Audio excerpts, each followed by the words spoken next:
Quindi pensati che follia.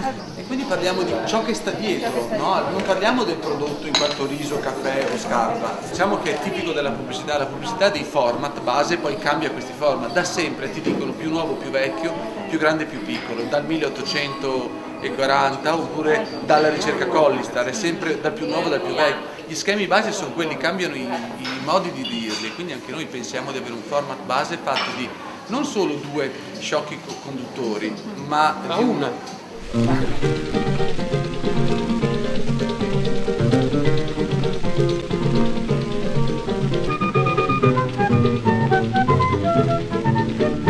Siamo con Lorenzo Marini e Dario Vergassola, il giorno della marmotta, perché come è nata l'idea? Il giorno della marmotta perché è un titolo simpatico, è un giorno che si ripete sempre uguale, dunque in questa specie di piazza virtuale con una marmotta, che anche questa ci sarà un ospite, ma l'idea è quella di parlare della sociologia dei consumi, delle marche, dei prodotti che ci stanno attorno e specialmente della creatività. Una volta si parlava di pubblicità, di spot, di slogan, adesso si parla di comunicazione integrata, di guerriglia marketing, di web, sono cambiate molte cose negli ultimi 20 anni e non c'è più il re di nome prodotto, non c'è più una regina di nome marca, c'è un principe di nome consumatore. È a lui che viene dedicata questa trasmissione.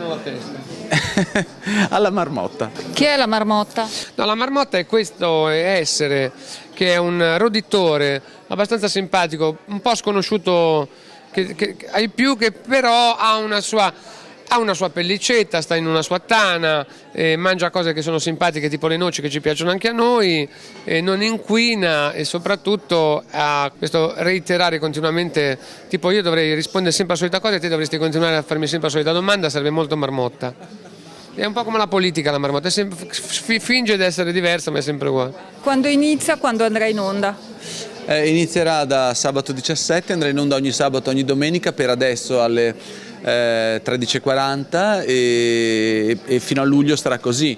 Avremo una quarantina di puntate e gli argomenti saranno i più disparati, dai tacchi a spillo alle cravatte, dagli orologi agli occhiali da sole, dagli yogurt ai vini, ai superalcolici e così via. In pratica tutto quello che ci sta attorno. Quindi con la comunicazione cosa c'entra Vergassola? Assolutamente nulla, vengo a imparare delle cose, mi hanno detto che il giorno della marmotta è una cosa dove ti alzi al giorno e fai sempre le solite cose, quindi ho detto perché portare in radio il mio matrimonio, che tutti i giorni la solita cosa sempre uguale, io pensavo fosse una cosa così, una sorta di reality. Invece Marini, che è un grande esperto in comunicazione di questa Marini Associati, ormai presente in tutto il mondo, in accoppiata con Radio 2, che ha deciso in questo momento di fare delle grandi imprese e cerca di darci modo di fare questa cosa sulla comunicazione, che ancora non ho capito cos'è, ma vedo che tutti i giovani si interessano alla comunicazione.